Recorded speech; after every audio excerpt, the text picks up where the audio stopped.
নমস্কার, তিথির রান্নাঘরে আপনাদের সবাইকে স্বাগত। আজকে আমি বানাবো হাতে বানানো সিমাই। তো চলুন দেখে নেওয়া যাক আজকের রেসিপি।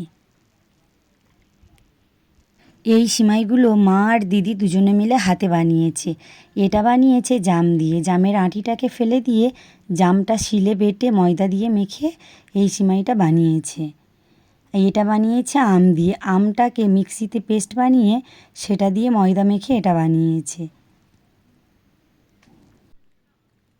এটা বানিয়েছে শুধু ময়দা আর একটু জল দিয়ে মেখে। প্রথমে কড়াইতে দিয়ে দেব ঘি। ঘিটা গরম হয়ে গেছে, সিমাইগুলো ভেজে নেব।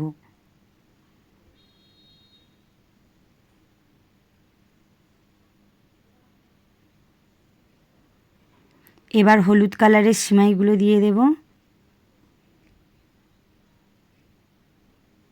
পার্পেল কালারের সিমাইগুলো দিয়ে দেব।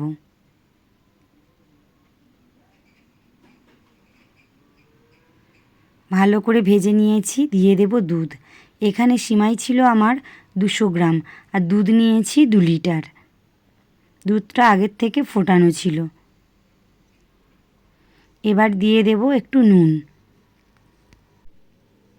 ভালো করে ফুটে গেছে, কিছুটা সিদ্ধও হয়ে গেছে। দিয়ে দেব কাজু কিশমিশ।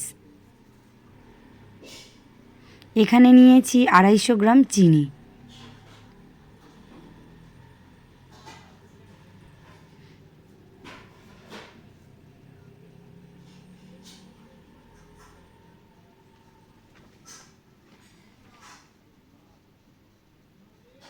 সিমাইটা ভালো করে ফুটে গেছে, সিমাইগুলোও ভালোভাবে সিদ্ধ হয়ে গেছে।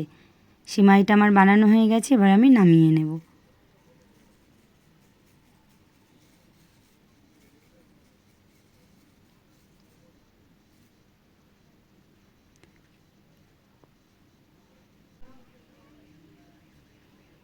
এই রেসিপিটা যদি ভালো লাগে অবশ্যই লাইক, কমেন্ট, শেয়ার ও সাবস্ক্রাইব করে দেবেন আর আমার পাশে থাকবেন।